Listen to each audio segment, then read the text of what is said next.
Shalom saudara, menjalani kehidupan sebagai orang percaya, seringkali kita diperhadapkan pada situasi yang tidak mengenakan, dan rasanya jika dipikirkan oleh akal pikiran manusia, hal itu mustahil untuk bisa kita lakukan dan lewati. Walaupun kita sudah menaati firman Tuhan, mendengarkan suara Tuhan, tapi terkadang kita masih mempertanyakan, apakah mungkin Tuhan tolong saya? Saya sudah taat, tapi kok saya belum melihat jawaban Tuhan? Pada Voice of Pentecost kali ini, kita akan belajar mengenai ketaatan di tengah kemustahilan. Kita akan belajar dari dua tokoh Alkitab yang diperhadapkan pada situasi yang sulit, kemudian mereka mendengar perintah Tuhan yang tidak masuk akal. Namun, mereka tetap taat akan suara Tuhan dan justru mereka mengalami kemenangan demi kemenangan. Yang pertama ialah Ishak. Dalam Kejadian 26 ayat 1-6, pada saat itu Ishak menghadapi bencana kelaparan di negerinya.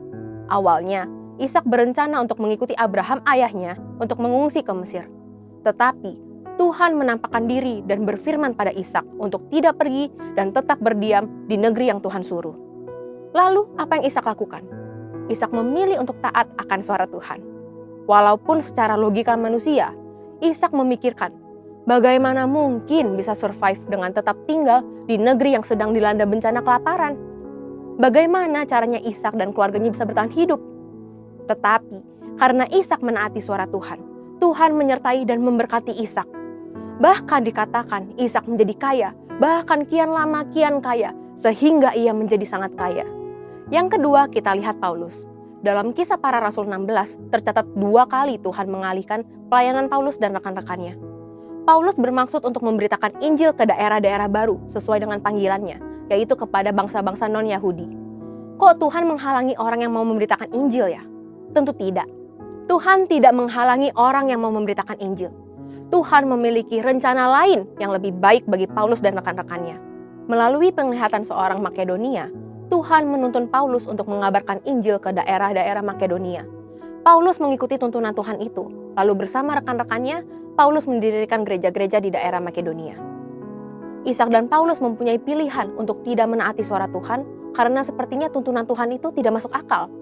Namun, mereka memilih untuk tetap taat mendengar suara Tuhan walaupun mereka tidak mengerti apa yang Tuhan sedang rencanakan bagi mereka. Begitu pula dengan setiap kita.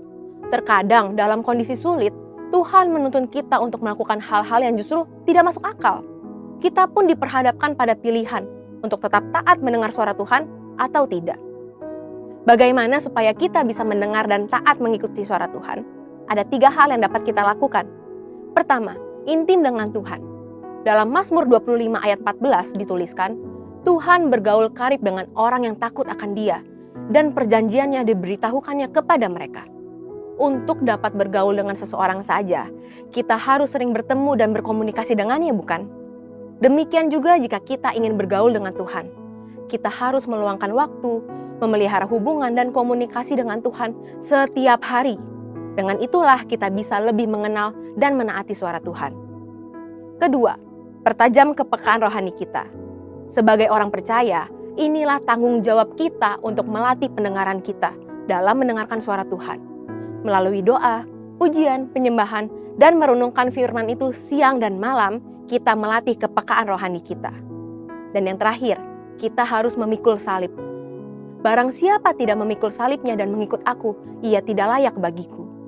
Memikul salib berarti kita harus taat kepada suara Tuhan, sekalipun sulit.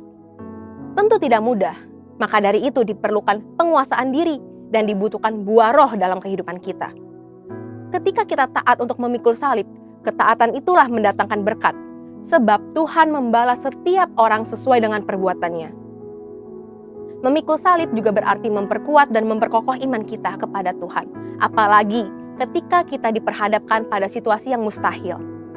Tahukah saudara, apabila kita mendengar dan menaati suara Tuhan, maka berkat-berkat ini akan mendatangi kita.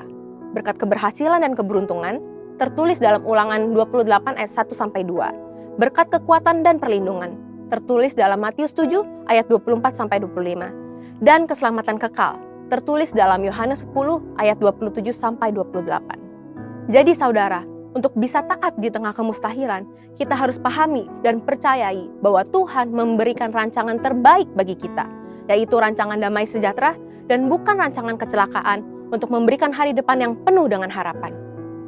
Walaupun perintah Tuhan tidak selalu mengenakan, kita harus yakin dan percaya bahwa Tuhan merancangkan yang terbaik bagi setiap kita.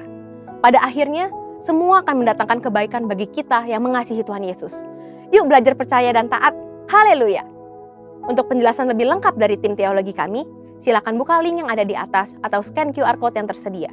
Tuhan Yesus memberkati.